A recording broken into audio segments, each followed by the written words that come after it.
Good morning everyone. आज हम लोग बात करेंगे relation and function for IIT JEE.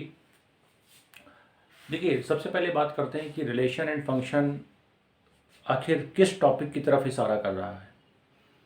तो रिलेशन एंड जो फंक्शन है टॉपिक, वो एक तरह से आपको इन्वर्स ट्रिग्नोमेट्री एंड कैलकुलस की तरफ आपको ले जा रहा है। थोड़ा बहुत इस्तेमाल इसमें आपको देखने को मिलेगा सेट्स का। ठीक है, थोड़ा सेट्स का आइडिया होना चाहिए आपको, सेट्स। उसके बाद पहले मैं ये आपको ये बताता हूँ कि देखिए, ये रिलेशन एंड फंक्शन, दो वर्ड यहाँ पे यूज किए गए हैं, रिलेशन एंड फंक्शन।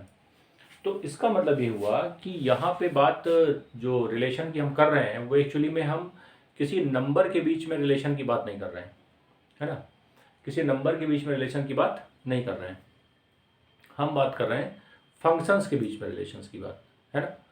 तो अब देखते हैं कि आखिर इस टॉपिक में हमें क्या पढ़ना है और किस तरह से ये टॉपिक चलेगा। तो सबसे पहले मैं आपको इसमें बताऊंगा, देखिए कुछ बातें मैं आपको पहले समझा रहा हूँ, वो पहले आप समझिए, उसके बाद बात करेंगे, है ना। जैसे मान लीजिए मैं आपसे कहूँ x square minus 6x plus 8 equal to 0। अब यहाँ पे जो x की वैल्यू आएगी वो क्या क्या आएगी, 2 and 4 आएगी। बताइए, x की वैल्यू क्या आएगी, 2 and 4 आएगी। ठीक, अगर मैं ये कह दूं कि नहीं, x की वैल्यू 2 and 4 नहीं, 4 and 2 आएगी, तो क्या इन दोनों बातों में कोई डिफरेंस है? फिर से सुन लीजिए मैंने क्या कहा। मैंने एक बहुत छोटी सी बात करी कि अगर मैं ये कह दूं आपसे कि जो x है वो 2 and 4 नहीं है, 4 and 2 है, तो इन दोनों बातों में कोई डिफरेंस है क्या? तो इन दोनों बातों में कोई डिफरेंस नहीं है। मतलब ये जो पेयर है, एक तरह से दो नंबरों का ये जो पेयर है 2 and 4, ये एक तरह से अनऑर्डर्ड पेयर है। कैसा पेयर है ये? अनऑर्डर्ड।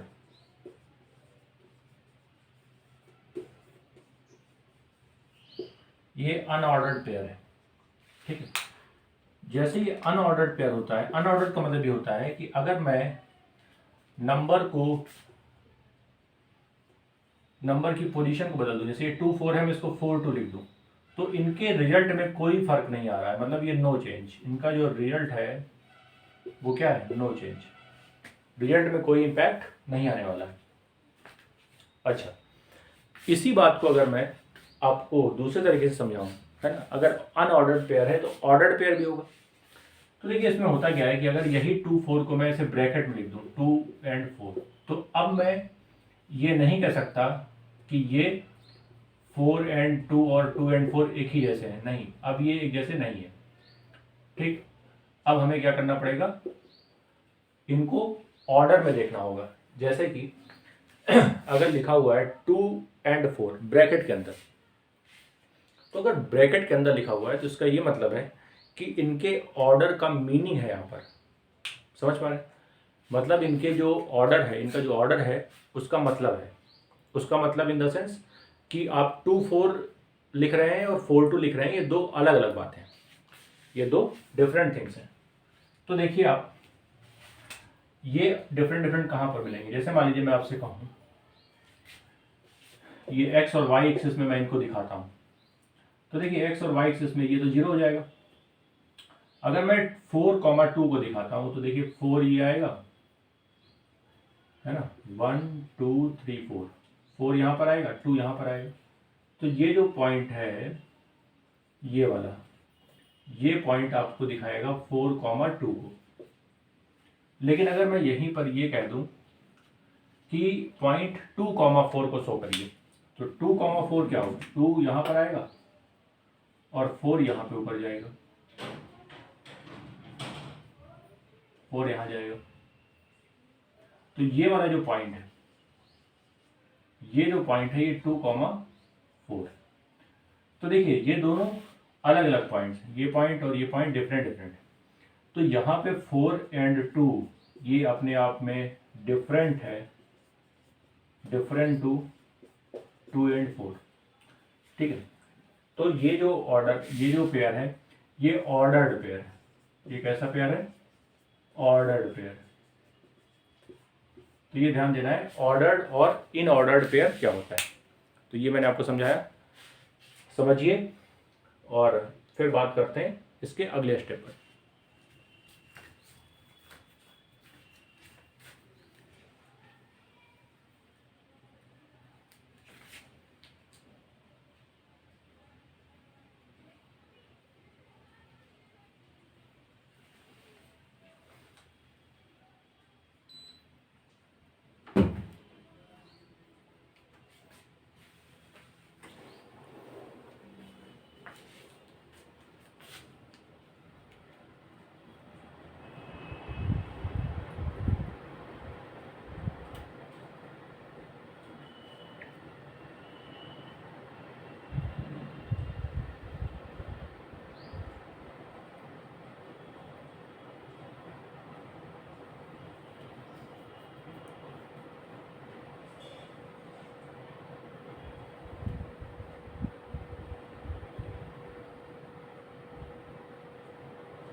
चलिए बात करते हैं इसके आगे।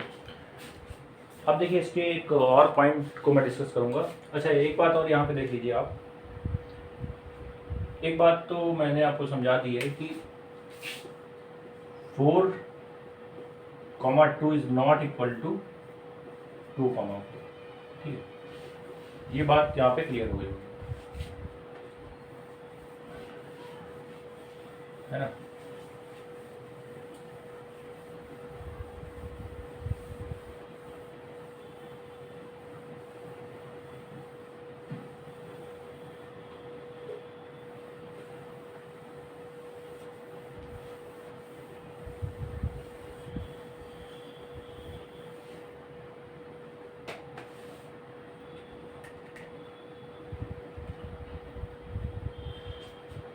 ऑर्डर्ड पेयर को अगर मैं इस तरह से देखिए बोलता हूँ x-3 comma y-2 equal to 3,4।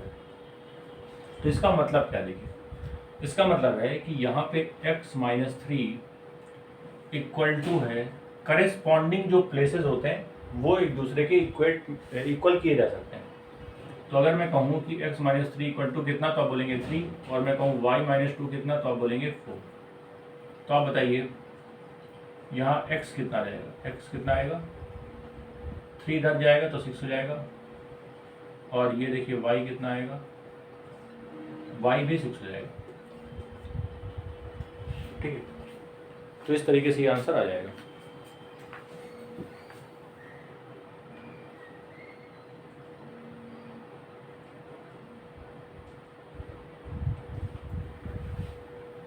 चलिए, तो ये पॉइंट आपको आई थिंक क्लियर हो गया होगा।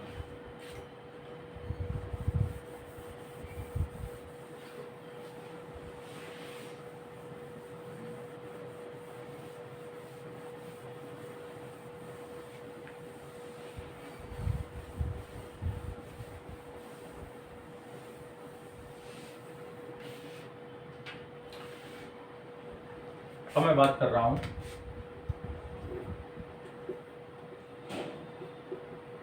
कार्टेशियन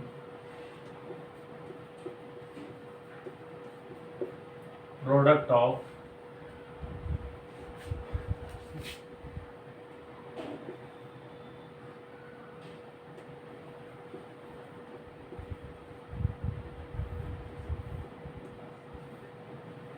ठीक, कार्टेशियन प्रोडक्ट ऑफ रिलेशन।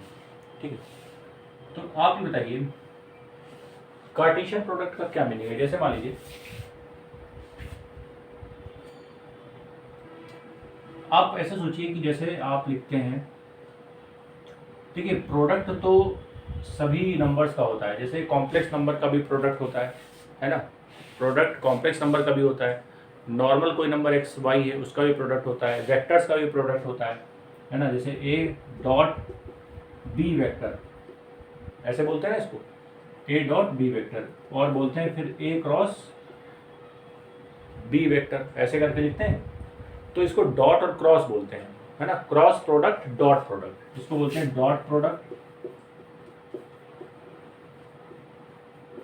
इसको बोलते हैं क्रॉस प्रोडक्ट,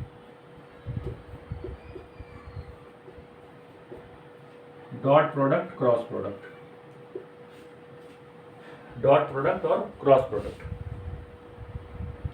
अच्छा, इसको मल्टीप्लाई नहीं बोलते, हम ये नहीं कह सकते कि ए मल्टीप्लाई विद बी, नहीं, इसको ये लिखने का तरीका नहीं है, जैसे कि इसके नाम रखे गए हैं, है ना, इसको बोलते हैं डॉट प्रोडक्ट, इसको बोलते हैं क्रॉस प्रोडक्ट, वैसे ही अगर मैं दो रिलेशन है मेरे पास या दो फंक्शन है कह सकते हैं, इसको जब मैं ऐसे लिखूंगा तो मैं इसको ऐसे लिखूंगा, ए कार्टेशियन प्रोडक्ट ऑफ बी, कैसे बोलूँगा, ए कार्टेशियन प्रोडक्ट ऑफ बी, इसको लिखने का तरीका ये होगा, ठीक, मतलब कि हम इसको ए इंटू बी नहीं बोलेंगे, हम इसको ए इंटू बी नहीं बोलेंगे।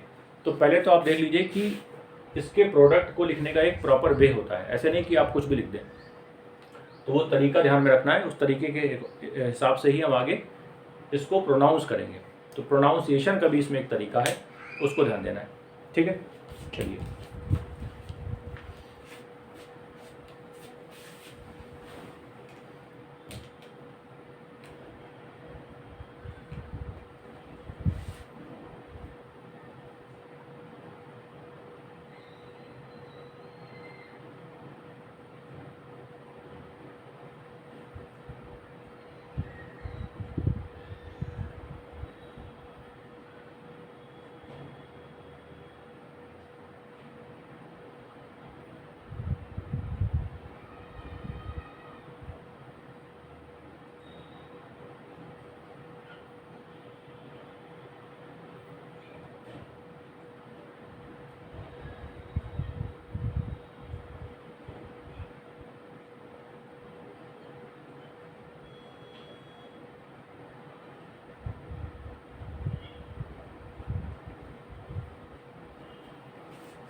तो चलिए मैं इसका थोड़ा सा आपको एक एग्जांपल देता हूँ कि ये जो कार्टेशियन प्रोडक्ट है ये किस तरीके से सॉल्व किया जाता है।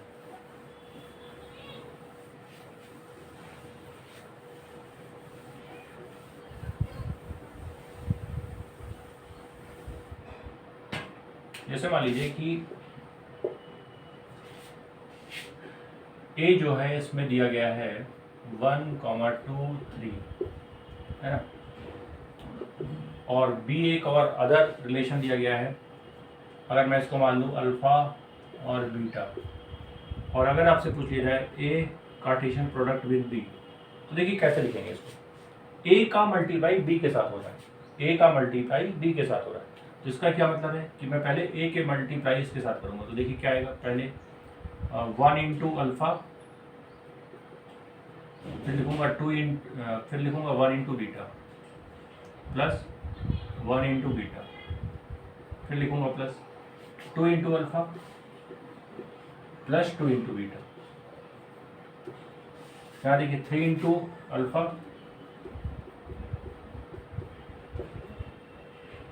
प्लस, है ना, इस तरीके से मैं लिख लूँगा इसको। वैसे ही अगर मैं बी कार्टेशियन प्रोडक्ट विद ए लिखता हूँ तो इसका मीनिंग दूसरा होगा। इसका मीनिंग ये होगा कि मैं पहले बी के एलिमेंट्स को इसके साथ मल्टीप्लाई करूँ। इसका मतलब होगा कि मैं ए के एलिमेंट्स का बी के साथ मल्टीप्लाई कर रहा हूँ, और इसका मतलब है कि मैं बी के एलिमेंट्स का ए के साथ कर रहा हूँ। तो जरा देखिए कैसे लिखेंगे। ए को पहले, अल्फा को पहले लिखेंगे, अल्फा बीटा को पहले लिखेंगे। Alpha into A, alpha into 1 plus alpha into 2 plus alpha into 3 plus beta into 1, beta into 2, beta into 3। अब एक चीज आप और देखिए, यहाँ पे कितने एलिमेंट्स हैं? 3। यहाँ पे कितने हैं? 2। दोनों का प्रोडक्ट अगर किया जाए तो 6 आएगा। तो अगर मैं इसको काउंट करूँ, देखिए 1 2 3 4 5 6, यहाँ पे देखिए 1 2 3 4 5 6। तो यहाँ पे भी आप देख रहे होंगे कि जो एलिमेंट्स टोटल मल्टीप्लाई होकर आ रहे हैं वो 6 आ रहे हैं। तो अगर मैं आपको डायरेक्ट आपको निकालना हो कभी भी एलिमेंट्स कि कितने प्रोडक्ट करने के बाद आएंगे, तो आप उसको डायरेक्ट यहाँ से कैलकुलेट करके मल्टीप्लाई करके बता सकते हैं। ठीक है, तो यहीं से पता चल जाता है कि कितने आएंगे, आखिर कितने यहाँ पे टर्म्स आएंगे या कितने एलिमेंट्स आएंगे। तो इस तरीके से आप डायरेक्ट इसको बता सकते हैं। ठीक है, तो यहाँ पे आप ये इंटरचेंज करना समझ गए होंगे किस तरह से इसको करना है। ठीक है, चलिए अब बात करते हैं नेक्स्ट पॉइंट की। आप इसको देख लीजिए पहले।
चलिए कुछ और पॉइंट्स की बात करते हैं।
देखिए ये पॉइंट समझिए, ये मैंने जो यहाँ पे पॉइंट्स लिखे हैं वो क्या है। जैसे बात कर ली जाए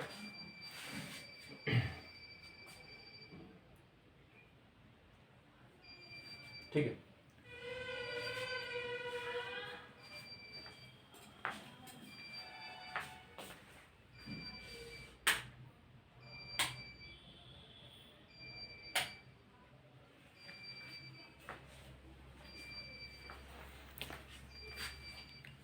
देखिए यहाँ पे मैंने आपको बताया कि जैसे यहाँ पे एलिमेंट्स थे, जैसे ये n है ना, तो a जो भी रिलेशन था a, ये कह सकते हैं कि जो a में एलिमेंट्स थे वो n नंबर ऑफ एलिमेंट्स थे, ठीक है। तो यहाँ पे कितने हैं, वो 3।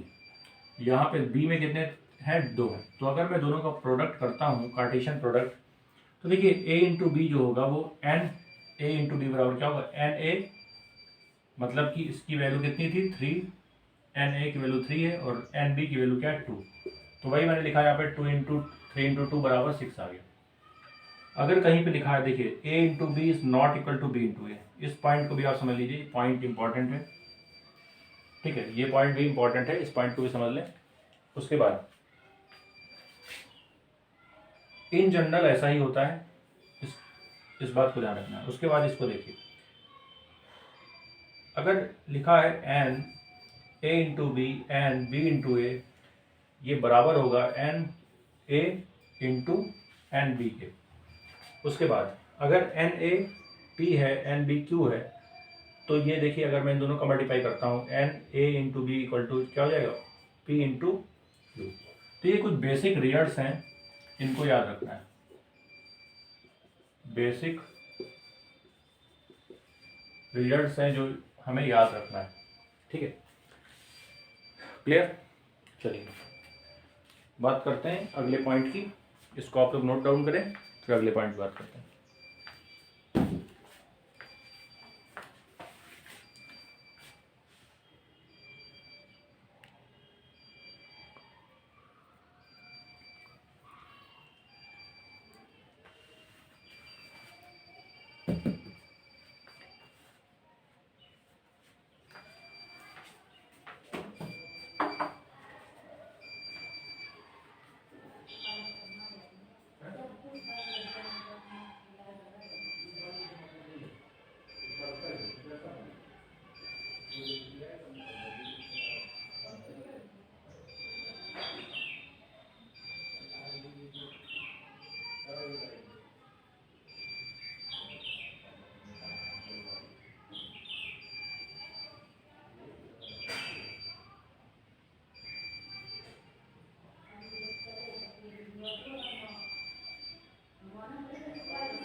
तो ठीक है, ये पॉइंट आपको समझ में आ गया, ठीक है, ये क्लियर हो गया होगा आई थिंक।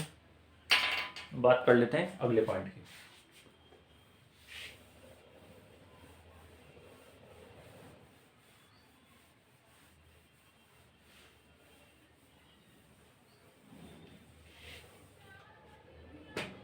देखिए, जैसे मान लीजिए सी दिया गया है, ये कोई नल सेट है, इसको क्या बोलते हैं, नल सेट। और डी दिया गया है, मान लीजिए कुछ भी एक्स वाई। तो देखिए, अगर मैं सी इंटू डी निकालूंगा, या कह सकता हूँ सी इंटू नहीं बोलते हैं, कार्टेशियन प्रोडक्ट विद डी बोलूंगा, तो इसमें भी क्या आएगा, नल सेट ही आएगा। इसमें भी क्या आएगा, नल सेट ही आएगा। ठीक है। अब देखिए होता क्या है कि कई बार जो सी होता है वो भी नल सेट होता है, और जो डी होता है वो भी नल सेट होता है। अगर दोनों नल सेट है तो दोनों का कार्टेशियन प्रोडक्ट भी एक नल सेट ही होगा। ठीक है। अब अगर C into C Cartesian product with D अगर कोई नल सेट है, तो इसका मीनिंग क्या है, इसका मीनिंग क्या है, अगर देखा जाए इसका मीनिंग ये है कि आइदर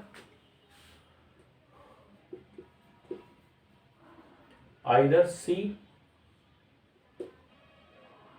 नल सेट है और डी नल सेट है, या तो सी नल सेट है या डी नल सेट है, या फिर और सी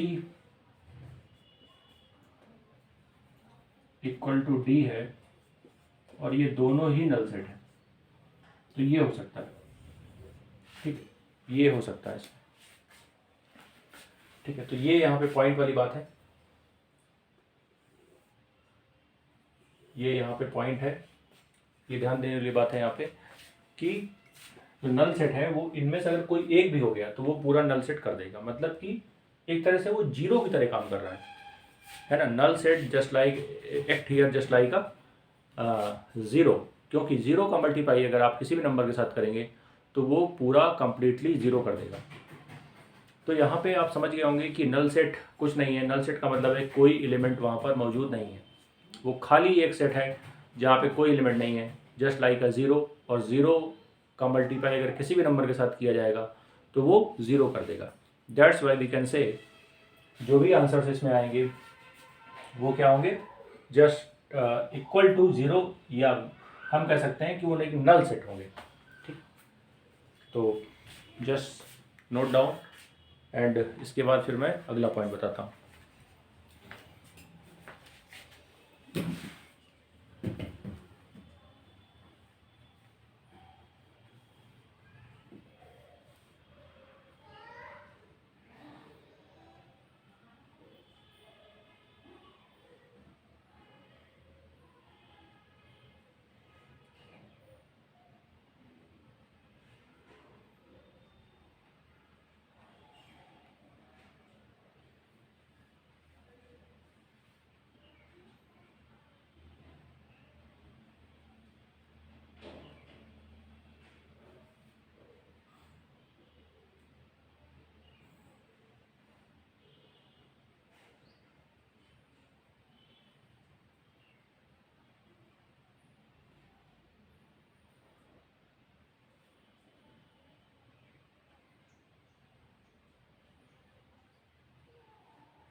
तो चलिए ठीक है, इसकी आगे बात करते हैं।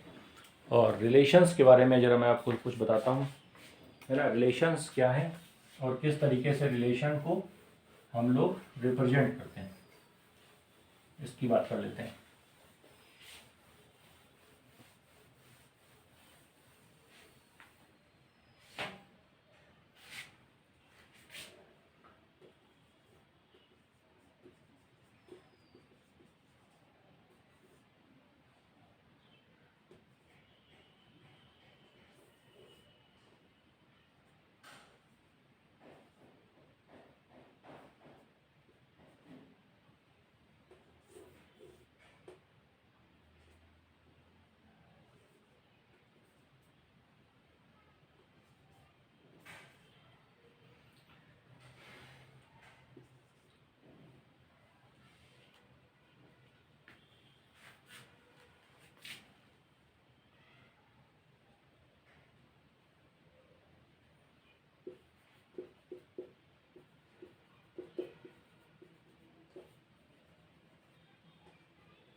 जनरली डिनोटेड, देखिए जो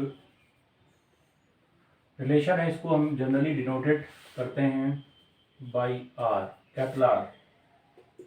पहला पॉइंट। दूसरा point, relation will be defined between two sets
चलिए, जो भी डिटेल मैंने आपके सामने बोर्ड पे लिखा है उसको मैं एक्सप्लेन कर देता हूँ कि मैंने ये जो जितनी भी बातें लिखी हैं आखिर एक्चुअली में लिखी क्या है, क्या लिखा है मैंने, ये बात करते हैं। ठीक है, तो आप इसको देख लीजिए और एक एक पॉइंट पे हम लोग डिटेल से बात करेंगे। जितनी भी बातें बोर्ड के सामने आपकी लिखी हुई हैं, इन सभी बातों का मैथमेटिक्स में कोई ना कोई मीनिंग है, कोई ना कोई मतलब है। और उसी को हम लोग देखेंगे कि आखिर ये क्या लिखा हुआ है, कैसे लिखा हुआ है। ठीक है, चलिए देखिए है क्या इसमें। सबसे पहली बात मैंने आपको ये बताई यहाँ पे, पहला पॉइंट ये देखिए, यहाँ पे लिखा हुआ है set builder form, roster form, ये सब जितना भी लिखा हुआ है ये है क्या, है ना। पहले तो आप ये देख लीजिए, जनरली जो भी रिलेशंस हैं उसको हम कैपिटल आर से शो करते हैं। रिलेशंस को हम किस में शो करते हैं, कैपिटल आर से शो करते हैं। ठीक है, उसके बाद लिखा हुआ relation will be defined between two sets. ये एक इंपॉर्टेंट बात है कि देखिए रिलेशन को हमेशा टू सेट्स से डिफाइन किया जाता है। रिलेशंस को हमेशा टू सेट से डिफाइन किया जाता है या डिफाइन किया जा सकता है। तो देखिए ये एक तरह से टू सेट्स हैं, टू सेट्स। तो देखिए एक सेट मैंने ये बनाया, एक सेट ये बनाया। ठीक है, दो सेट मैंने आपको यहाँ पे बना के दे दिए। उसके बाद लिखा हुआ देखिए, ये जो चीज़ें यहाँ पे लिखी हुई हैं इसको रिप्रेजेंट करने का जो तरीका होता है वो तीन होते हैं तरीके। जैसे मान लीजिए आपने देखा होगा सेट में, सेट की अगर हम बात करें, सेट में रिप्रेजेंटेशन के तीन तरीके होते हैं। पहला जैसे इसमें मैंने आपको बताया, जैसे इसमें बताया मैंने, तीन तरीके होते हैं। कौन कौन से, देखिए पहला क्या लिखा हुआ है, सेट बिल्डर फॉर्म। ठीक है, सेट बिल्डर फॉर्म। दूसरा रोस्टर फॉर्म, और तीसरा विजुअल रिप्रेजेंटेशन। तो सेट को रिप्रेजेंट करने के भी तीन तरीके होते हैं और यही तीन तरीके सेम इनके दोनों के अगर देखें नॉर्मल, इसका जो नाम है वो भी एक जैसा है। सेट के रिप्रेजेंटेशन के तीन तरीके, set builder form, roster form, visual form, या कह सकते हैं विजुअल रिप्रेजेंटेशन। सेम वही तीन फॉर्म यहाँ पे भी होते हैं, set builder form, roster form, visual representation. ये किसकी बात कर रहा हूँ मैं, रिलेशन की। तो जो फॉर्मेट अगर देखा जाए रिप्रेजेंटेशन का सेट्स में होता है, वही तीन रिप्रेजेंटेशन जो शो करने का तरीका हमारा रिलेशन में भी होता है। तो वही मैंने तीन मेथड्स यहाँ पे आपको बताए। अच्छा, अब ये होते क्या है, कैसे इनको लिखा जाता है, देखिए पहले आप इस पे देखिए, ध्यान दीजिए ये क्या लिखा हुआ है। देखिए अगर आप देखें ध्यान से, एक पॉइंट यहाँ पे ए स्क्वायर इक्वल टू बी लिखा हुआ है और यहाँ पे ए क्या है, ए एक एलिमेंट है ए का। ठीक है, ये पूरा ए है, कैपिटल ए, और इसका कोई एक एलिमेंट मैं लूंगा तो उसको स्मॉल ए बोलूंगा। वैसे यहाँ पर है, ये पूरा बी है, ये देखिए क्या लिखा है बी, ये क्या लिखा है ए, और इसका कोई भी एलिमेंट मैं लूंगा उसको बोलेंगे स्मॉल बी। तो ये देखिए लिखा हुआ है जो बी है वो belong to, small b belong to capital B. अच्छा, यहाँ पे आप देखिए जो रिप्रेजेंट किया गया है, जैसे लिखा हुआ है आर, ऐसे ऐसे आप देखिए ये दो पॉइंट ऐसे बनाए जाते हैं ना, जब रिप्रेजेंट किया जाता है तो ऐसे बनाया जाता है, R such that, R such that, इसका मतलब होता है सच दैट ए का रिलेशन बी के साथ क्या है। इसी को लिखा जा सकता है डब्ल्यू, आर लिखिए या डब्ल्यू लिखिए, एक ही बात है। ये भी सच दैट बी टू ए। ठीक है, तो आप इसको जरा देखिए, एक मिनट।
ठीक है बच्चों, तो देखिए मैं आपको ये बता रहा था कि ये जो दो सेट आपके सामने दिखाई दे रहे हैं, इसको रिप्रेजेंट कैसे किया गया है।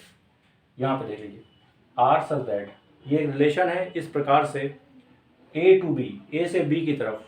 आप देखिए इंडिकेट कर रहा है एरो कि रिलेशन ए से बी की तरफ है, मतलब ए का रिलेशन बी के साथ क्या है। जो रिलेशन है वो नीचे लिखा हुआ है, देखिए कैसे लिखा हुआ है, ए बी इसके एलिमेंट्स हो गए, ए जो है वो भी ए का एलिमेंट है और जो स्मॉल बी है वो बी का एलिमेंट है। उसके बाद ये जो लिखा हुआ है देखिए क्या है, A square equal to B, A square equal to B. तो देखिए इसमें हो क्या रहा है, अगर मैं देखूं कि कितने ऐसे एलिमेंट हैं जो अपने खुद के स्क्वायर की वैल्यू दे रहे हैं, तो जरा देखिए 1 का स्क्वायर क्या आएगा 1, 2 का स्क्वायर कितना आएगा 4, 3 का स्क्वायर कितना आएगा 9, और कोई यहाँ पे आपको दिखाई नहीं दे रहा होगा। ठीक है, अच्छा एक चीज और बताता हूँ, इसको बोलते हैं रिफ्लेक्शन, है ना, इसको बोलते हैं रिफ्लेक्शन ऑफ, इसका रिफ्लेक्शन है, क्या बोलते हैं इसको,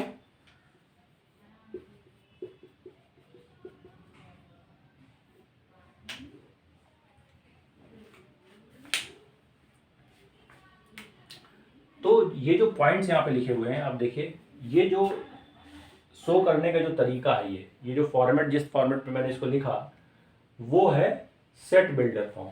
ठीक है, तो इसको बोलेंगे हम लोग सेट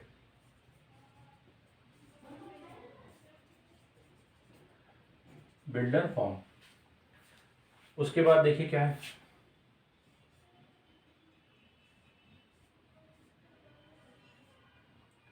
ये वाला जो फॉर्मेट है, जैसे देखिए किसका किससे रिलेशन है, अगर देखा जाए देखिए 1 का 1 से, 1 का लिख दिया मैंने, 2 का 4 से, 3 का 9 से। तो अगर मैं इनको इस तरह से लिखता हूं तो इसको बोला जाएगा रोस्टर फॉर्म। इसको क्या बोलेंगे, रोस्टर फॉर्म, इसको हम लोग बोलेंगे रोस्टर फॉर्म।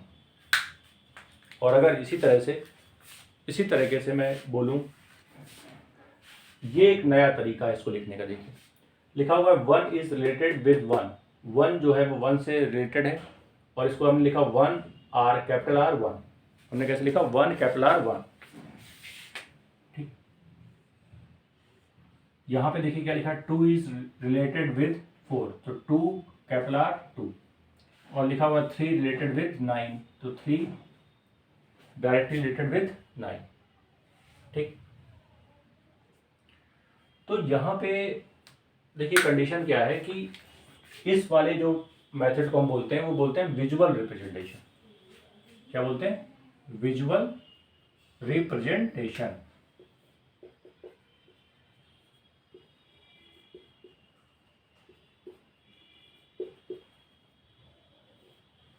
Visual representation.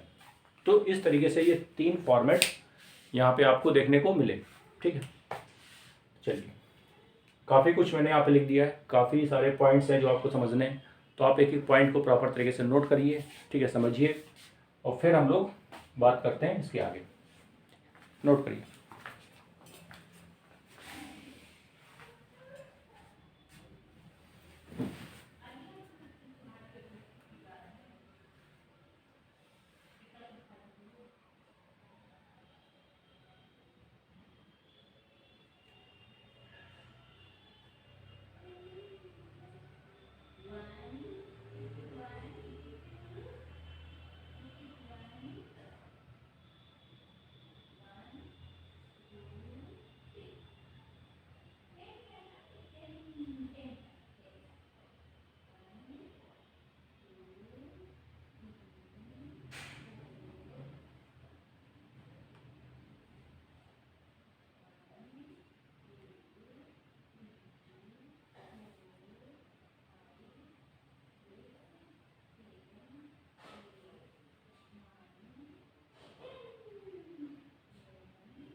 चलिए, तो आई थिंक आपने देख लिया होगा, समझ लिया होगा, और चीज़ें आपको क्लियर हो रही होंगी। तो यहाँ पे मैंने आपको देखिए आज थोड़ा सा इंट्रोडक्शन दिया है रिलेशन एंड फंक्शन का। तो थोड़ा सा आप इस चीज़ को समझिए कि रिलेशन एंड फंक्शन किस तरह से हमें पढ़ना है ना। और इसमें मैंने आपको बता दिया कि जो रिलेशन एंड फंक्शन है वो डायरेक्टली आपको एक तरह से इनिशियल स्टेज है, आगे हम लोग पढ़ेंगे इन्वर्स ट्रिग्नोमेट्री, है ना, डिफरेंशिएशन, ये सारी चीज़ें। तो कहीं ना कहीं जो फंक्शन होते हैं वो आपको ट्रिग्नोमेट्री में भी नज़र आएंगे, है ना, इन्वर्स ट्रिग्नोमेट्रिक फंक्शन जैसे होता है ना। और इस तरीके से बहुत सारे ऐसे चैप्टर हैं जहाँ पे आपको फंक्शन के कॉन्सेप्ट को अप्लाई करना होगा। तो फाइनली जो बेसिक इसका कॉन्सेप्ट था वो मैंने आज डिस्कस किया, है ना। फंक्शन क्या है, उसको रिप्रेजेंट कैसे करते हैं, ठीक है, how many types of represent the function, ये मैंने आपको बताया। उसके बाद यही 2-4 चीज़ें मैंने आपको क्लियर करा दी आज, ठीक है। 3 चीज़ें मैंने आपको बताई थी, रोस्टर, है ना, विजुअल और तीसरा set builder form, set builder form. तो इस तरीके से हम इनको शो करते हैं, ठीक है। ये वाला मैंने आपको बताया पॉइंट कि यहाँ पे इसके जो रिजल्ट इधर आते हैं वो इसका रिफ्लेक्शन होते हैं, है ना, इसका क्या होते हैं, रिफ्लेक्शन होते हैं। तो इस तरीके से ये छोटी छोटी कई सारी बातें आपको समझाई गई, ठीक है। तो मैं उम्मीद करता हूँ कि आपको जो भी पीछे क्लासेस ली गई हैं वो प्रॉपर समझ में आ रही होंगी, और जितने भी टॉपिक अभी तक कंप्लीट कराए गए हैं उसका एक प्रॉपर आप नोट्स बनाइए, उसको नोट डाउन करिए, लिखिए, और थोड़ा सा सिस्टमेटिक वे में चीज़ों को दिमाग में रखने की कोशिश करें। देखिए होता क्या है कि हमारा जो माइंड है वो सिस्टमेटिक चीज़ों को केवल कैच करता है, ठीक है। हमारा जो माइंड है वो केवल सिस्टमेटिक चीज़ों को कैच करता है। अगर सिस्टमेटिक वे में नहीं होंगी तो वो हमें समझ में नहीं आएगा, या समझ में भी आ भी जाएगा तो वो बहुत दिनों तक स्टोर नहीं रह सकता हमारे माइंड में। तो अगर माइंड में किसी चीज़ को स्टोर करना है तो we have to settle all the things in a systematic manner, otherwise हम चीज़ों को भूल जाते हैं। तो वैसे ही यहाँ पे जितने भी पॉइंट्स यहाँ पे लिखाए जाते हैं, कराए जाते हैं, उनको आप एक सिस्टमेटिक वे में नोट करें और उसको रिवाइज करते रहें, है ना। अगर आप रिवाइज नहीं करेंगे तो बहुत दिनों तक चीज़ें माइंड में स्टोर नहीं हो पाती, ठीक है। और रिवाइज भी फ्रिक्वेंटली होना चाहिए, ये नहीं कि आपने आज रिवाइज किया उसके बाद आपने 10 दिन के बाद रिवाइज कर रहे हैं तो फिर वो रिवाइज नहीं है, वो तो आप रिमाइंड कर रहे हैं। आप रिवाइज नहीं कर रहे हैं, क्या कर रहे हैं, रिमाइंड कर रहे हैं। तो रिमाइंड की तो फिर कंडीशन है, हो भी सकता है और नहीं भी हो सकता है। भाई रिवाइज का मतलब ये कि हमें चीज़ें याद है, मैं केवल फिर से उसको एक बार सही से उसकी जो कॉन्सेप्ट बिल्डिंग है वो फिर से रिपीट कर रहा हूँ ताकि वो मेरे दिमाग में और अच्छे से सेट हो जाए। लेकिन अगर ऐसा नहीं है तो फिर वो क्या होगा, वो चीज़ें दिमाग से हट जाती हैं और फिर हमें वहाँ पे समझने में थोड़ा दिक्कत होती है, ठीक। तो अगला जो भी टॉपिक होगा वो हम लोग कंटिन्यू करेंगे अगली क्लास में, ठीक है। चलिए आप लोग सुरक्षित रहिए, सेफ रहिए, खुश रहिए, और फिर मिलते हैं अगली क्लास में। आज के लिए इतना ही। Thank you so much.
कैंची है, कैंची इसको अपने घर पे काट दिया, इसकी कभी ये है तो सही से कल नहीं बना, काट दो अभी, काट दो, बनाना